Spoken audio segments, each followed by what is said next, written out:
Good day, Brutal Planet listeners. This is Eric. And I'm Dustin. And today we're going to talk to you a little bit about metal. And this is our second podcast. And so we'd like to welcome you all. And thanks for joining us again. Yeah, this has been pretty easy to get off the ground. I think it's a little bit tougher to make it interesting. So hopefully we're doing that.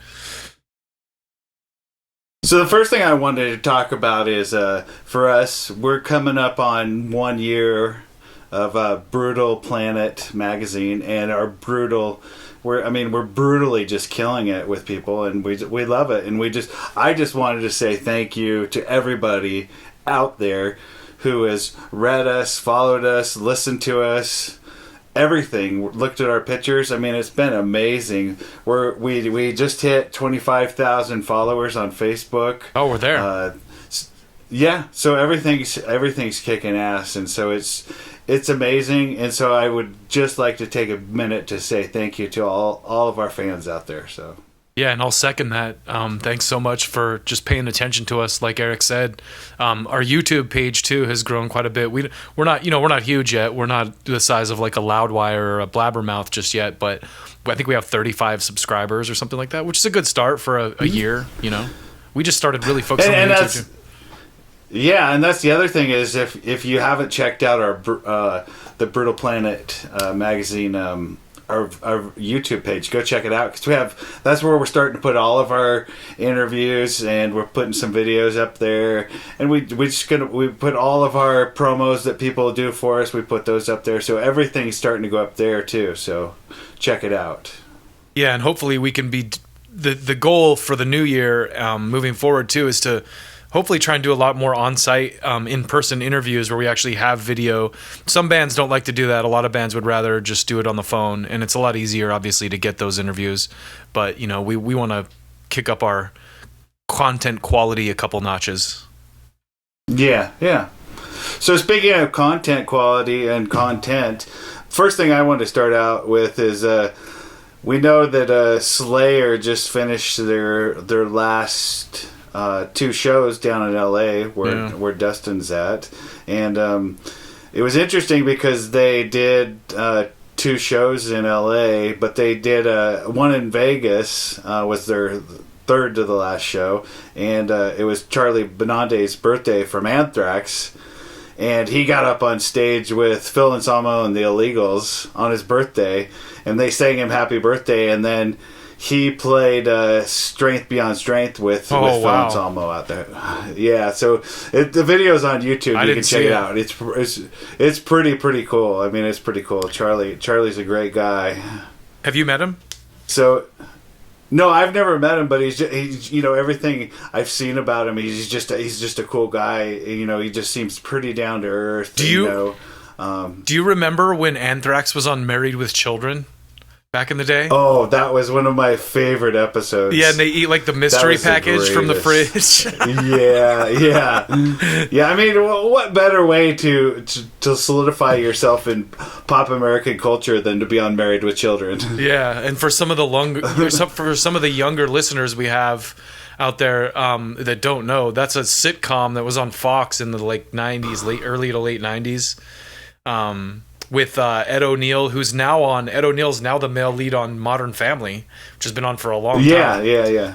I was thinking about this the other day. This is totally random aside from metal, but I was like, what a lucky guy. Like, first of all, Peg I thought was super hot back in the day, even though they joked about it. Oh yeah.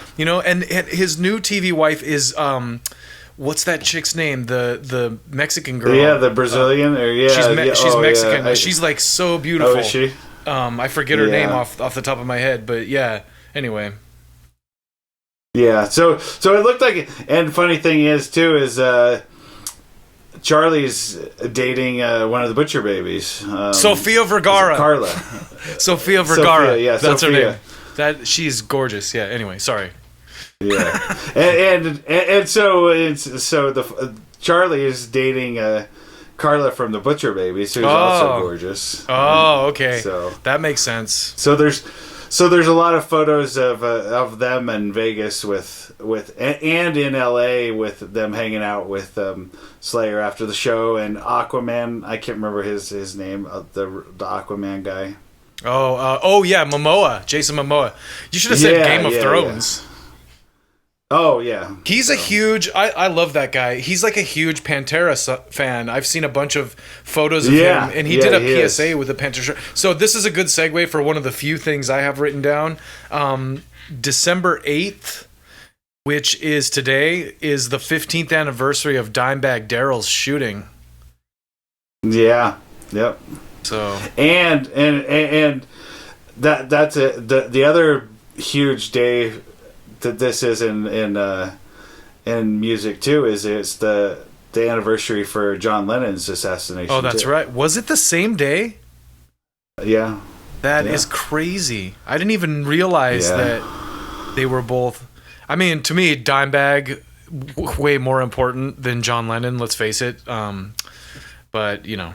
It depends on who your generation is. Some people may we're talking disagree Generation with X versus baby boomers again. Some people may disagree with me on that, but they're wrong. Yeah. So yeah, I mean that's a huge deal for a lot of us. I mean, you know, we can all. I mean, I think we can all remember, you know, hearing about that and what a big deal it was to a lot of us. So yeah, that was crazy. I mean, worse than even like someone like Kurt Cobain, where it's like Dimebag didn't even kill himself. You know, that's. I will say this before we close this conversation out, though. What a metal way to go out, man! What a metal ass way to die on stage, doing what you love, get gunned down, man. At least you know. R.I.P. R.I.P. Dimebag. Yeah. So it's kind of a segue into baby boomers into versus Generation X. Another thing I wanted to talk about was I don't think well, you probably didn't hear it, but Clutch released a cover of Fortunate Son by Creedence Clearwater Revival. I did see that this week. I haven't listened to it yet. And man, oh, it's so good. I mean, Clutch has been impressing me lately, honestly. Not to cut you off, but yeah. No. I mean, Clutch is. They came onto my radar a couple years ago when I saw them at Las Vegas, and I was never really a big fan of theirs until I heard them live, and I was just like, wow, these guys are amazing. And so I've just like gone in and just got their catalog and just like dove into it, and they're amazing. Yeah, you know, it's crazy. Clutch is one of those bands. They're like the Melvins, kind of. They've just been around and they've toured with everybody, and they're just such a blue collar, like working class band that always puts out solid material, always goes out and just kills it live. And their last couple albums, like the last one, it's been in heavy rotation for me. It's called Psychic Warfare. Have you heard that one? Yeah. Oh, yes, that's a great one. Man, it's awesome. Like front to back, it's a great album. So. Yeah, good.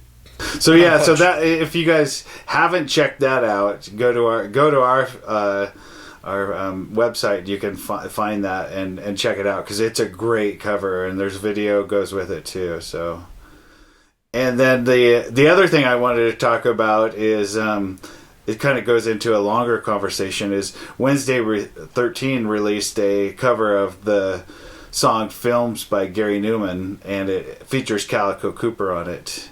We talked about that last week a little bit.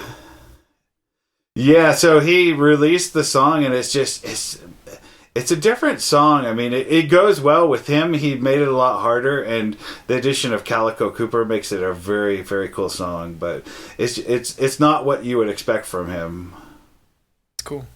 So yeah, and so on that note too, this week we'll be covering Wednesday 13th's coming to town to Salt Lake City, and he's going to be playing, and so he's opening for Static X, and so it's going to be a cool show, and we're set up to hopefully do an interview with him. So hopefully we'll get an interview and bring you some more Wednesday 13 news here pretty soon. That's awesome. I was going to throw in, I read that Dead Cross, the band that has Mike Patton and Dave Lombardo of Slayer, I don't think Dave Lombardo was playing with them on that tour, was he? Was he playing with them? No. I didn't think so. No, I don't think so. But anyway, they just went into the studio to record a second Dead Cross album, and with Ross Robinson, from the guy who's like really famous for breaking bands like Korn and Slipknot and Limp Bizkit. I didn't realize that he also produced the first one, but yeah, and that's I mean, for all of us that are fans of that, that's huge. That's good news to have. And then the other cool thing about going along with that is, I mean, we segue right into Faith No More doing European shows this year, which is really cool. That's where they have. It's crazy. The only time I saw them live in Salt Lake City when I lived there before I moved to LA was on the Album of the Year tour, and Limp Bizkit was the opening band. And first of all, I was really pissed off because a bunch of people I knew were there to see Limp Bizkit, and they're like, "Who's Faith No More?" I was like, "You guys are so dumb." And then after the show, me and my friend actually worked our way backstage and ended up talking to Mike Borden for quite a while, and it was nice. I remember that conversation so well because he was saying how. And this was in the 90s, back in the 90s. I think Faith No More is a lot more revered now in America than they were at the time. But he said, he's like, yeah, we can do tours like stadium tours in Europe, but we come to the US and no one knows who we are. They were playing this tiny little club in Salt Lake at the time called Bricks that doesn't even exist anymore. No. But yeah, anyway, it makes sense that they're starting off in Europe. I hope they do some dates over here.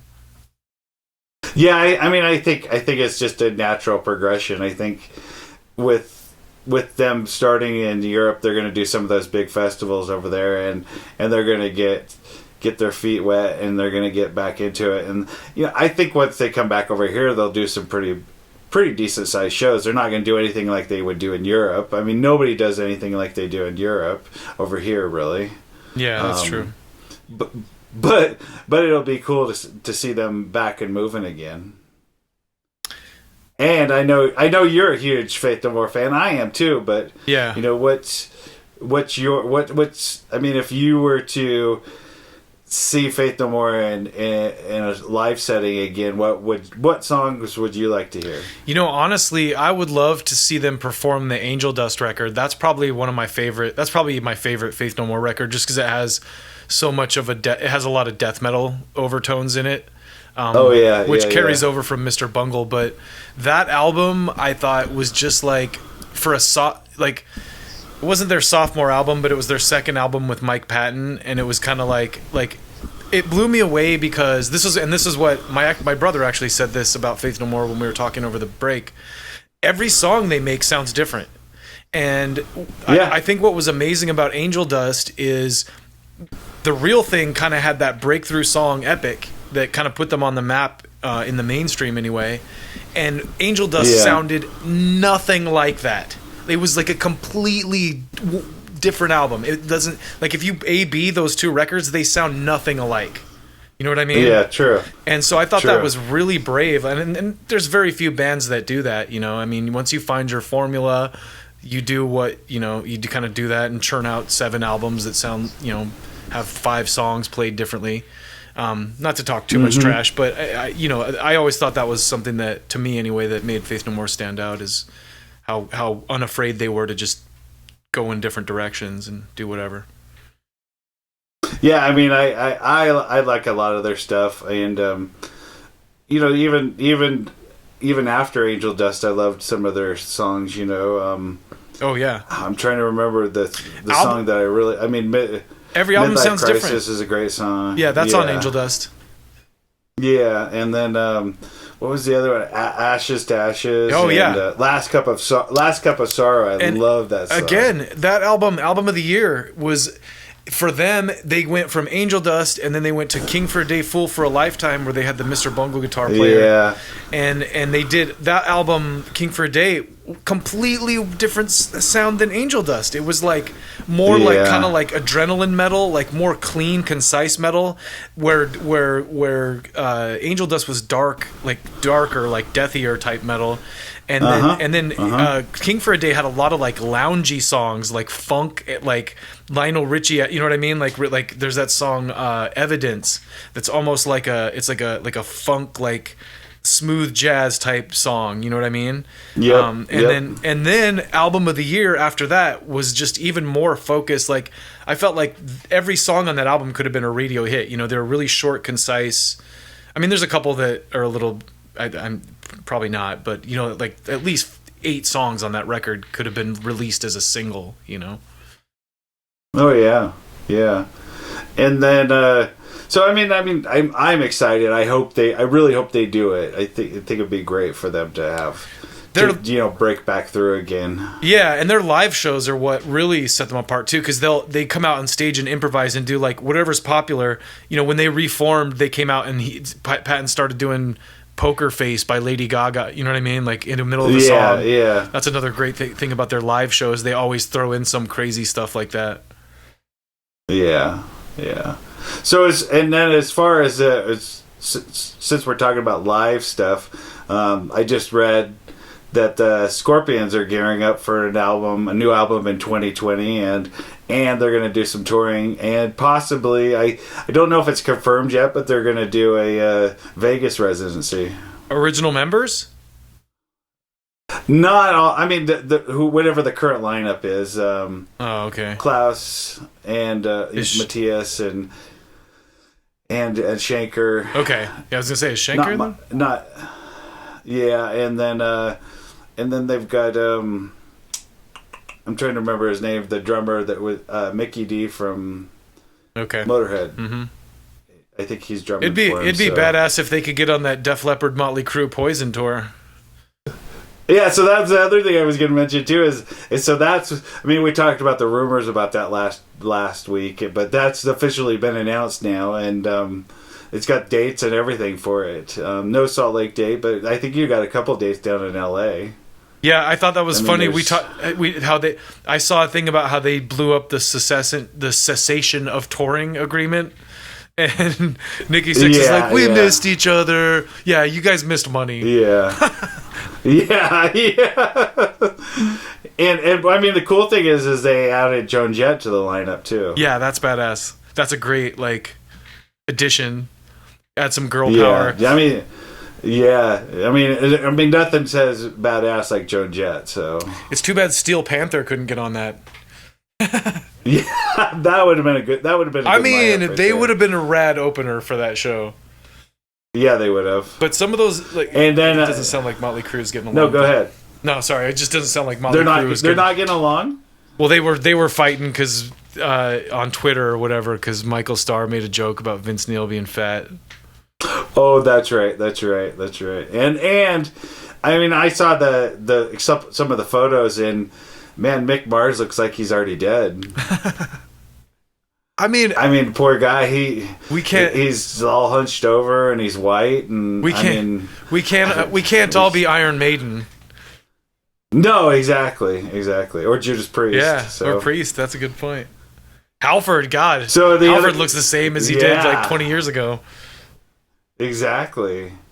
And so on that note too, I saw that Vince Neil had hand surgery this last week, and I wondered if he was eating some fries and thought one of his fingers was a fry, and so he ended up having to get surgery because he bit into it or something. That was not where I thought you were going with that joke. I totally thought that was a masturbation joke coming.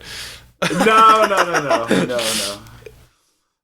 Eating some fries and thought his finger was a fry and just bit into it. So. I thought you were going with, he had hand surgery and, it must be tough not being on the road anymore with those groupies. Yeah, no. His hands getting tired. So the other thing I wanted to talk about is last week I went and shot the Watain show. The Swedish death metal guys that we talked about. They released the statement and called Trump a Christian ape or something like that. Yeah, exactly. Yeah.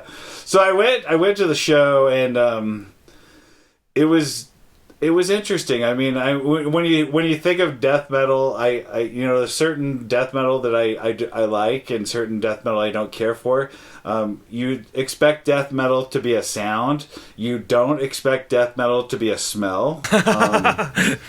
You've obviously never heard of the band Pungent Stench, have you? Yeah, That's a real band. So I mean, I know, and so I went to the show, and right as they were setting up the stage for them, they bring out. I mean, there's already bones and stuff. They're rattling, and they still got meat on them and stuff like that, and they're hanging from all over the place. And then next thing I know, this stage guy brings out some pig heads and a goat head and slams them on top of an upside down cross, and you can see the blood running down the cross and everything. And man, they stunk. Oh, it stunk bad. You're just like, these guys are seriously committed to this. Yeah. And I was like, they're taking death metal to not just one sense, but two senses. So. I almost wonder if there's not like a some kind of a like disease risk there. Like, where's the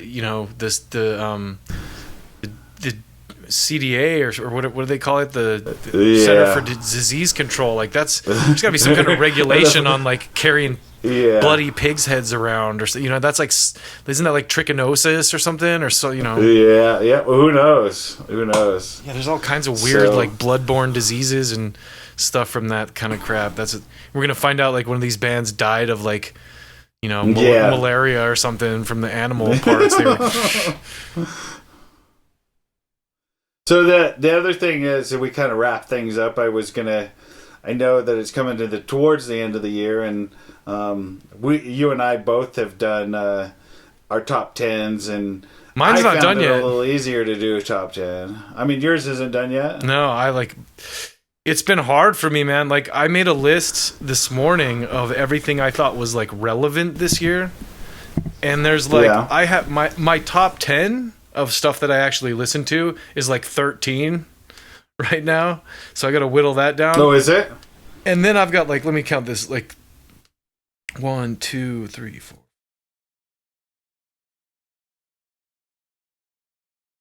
19 albums that like deserve mention, and that's just metal. Like, that's not counting the other stuff I listen to, so that's crazy. But yeah, that's, I see. For me, it was. I think when you and I talked about it, you gave me shit because you said Eric's got a lot of beast in his list. Yeah, that was a very beast heavy list you got there. Yeah, beast heavy list. So I mean, everybody look for that. I mean, I've got some Beasto Blanco, some Battle Beast, and of course Beast of Black in there. So there's my three beast references right there. I was like, yeah, that's a full beast. Very beast. Yeah. Beast as fuck. Yeah, exactly.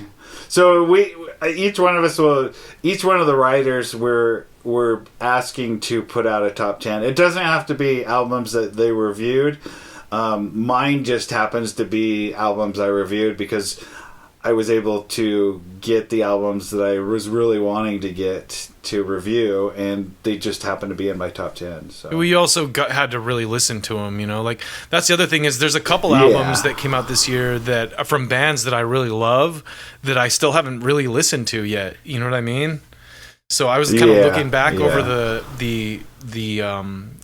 review of the year in metal albums. And there's just so much stuff that came out that I'm like, oh, I didn't even listen to that yet. I mean, even some of my top 10 are albums that I haven't spun as much as I would like to. So, yeah.